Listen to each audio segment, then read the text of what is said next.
No!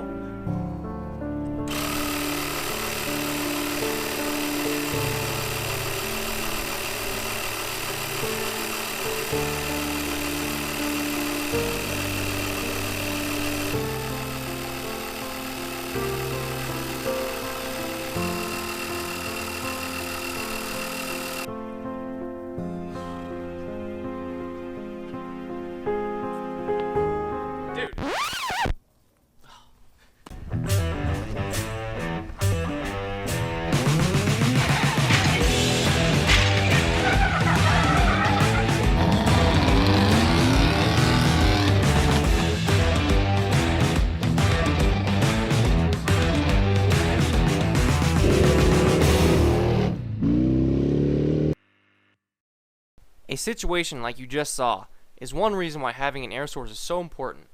Whether you have a flat tire, you need to change your tire pressures for off-roading, or you need to run air tools at the track, an air source is a must. Today we're going to show you a CO2 tank setup that we built and why we chose this over an air compressor.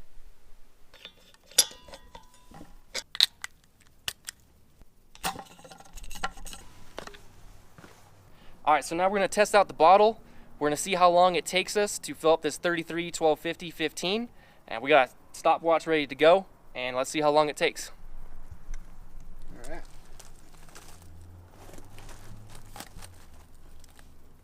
Ready? Alright, hit it.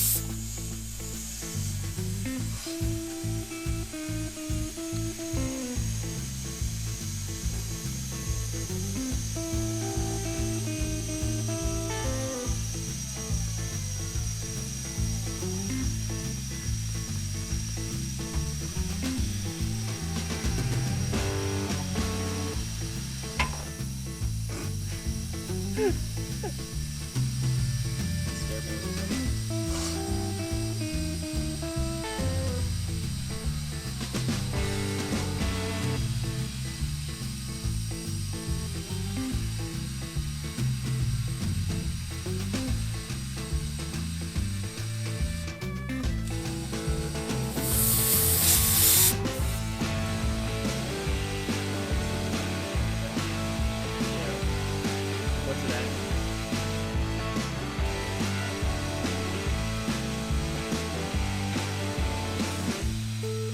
I probably call that good. Alright, and hit it. So we just filled this tire up from 0 to 30 psi in 1 minute and 13 seconds.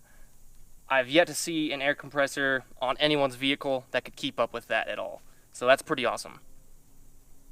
So not only is a CO2 tank good for airing up tires, it's also good for running air tools.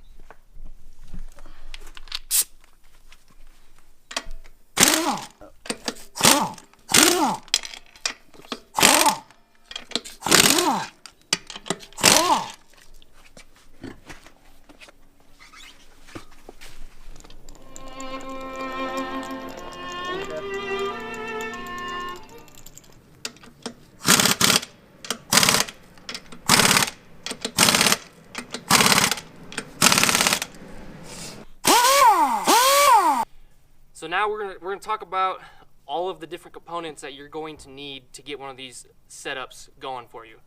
Obviously, the star of the show is the bottle. I bought this as a welding supply company. It's an aluminum bottle, and it came with this handle. It was $90. The next piece that you're gonna need is a regulator. You could go to a welding shop and buy a regulator there. I got this fixed pressure regulator off Amazon, and the link is in the description. It's fixed to 150 psi, so all you have to do, screw this onto the bottle, and you're ready to go. The next key component is going to be some minor hardware. I picked all my stuff up at Harbor Freight for 10 bucks. So I got this high pressure hose and fitting, and also a tire inflator with a locking mechanism on the end, so it hooks right up to the valve stem, makes it super easy. Other key components, tire deflator. If you do not have a tire deflator and you're going off-roading, you're messing up. You're messing up right now. It's super easy. Screw it on there, it's brass.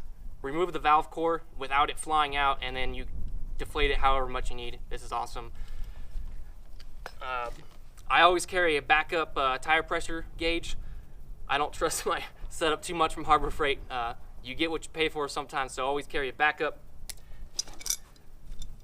And if you don't have a massive adjustable wrench already in your vehicle, I guess your car is probably way more reliable than mine as it is, but you got to have one of these so you can hook the regulator up. And last but not least, a quick fist clamp. This is what I use to secure it to my truck and the holder.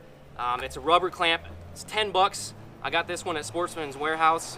Quick plug for the company right here, Quick Fist. I actually broke my first clamp when we were up in Moab. I contacted the company the day that it broke. They told me they had no suppliers in the area, and they actually overnighted me 2 clamps for free to Moab. They had great customer service, and they really took care of me when I was up in Moab, so that was awesome of them. So you could purchase a complete setup from other companies, big popular brands.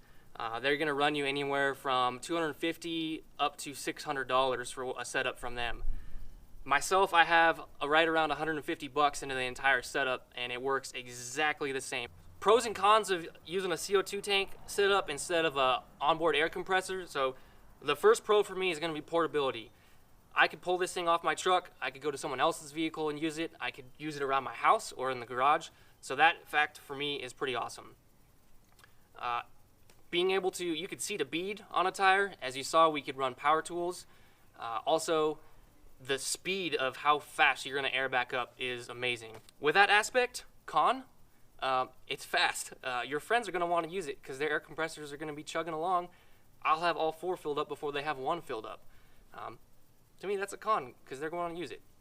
Biggest con, it does need to be refilled. So I'll pop it. There's a Power Tank has an awesome chart that shows based on the size of the bottle and how big the tire is that you're inflating and what air pressure you're going to, how many fills that you could get.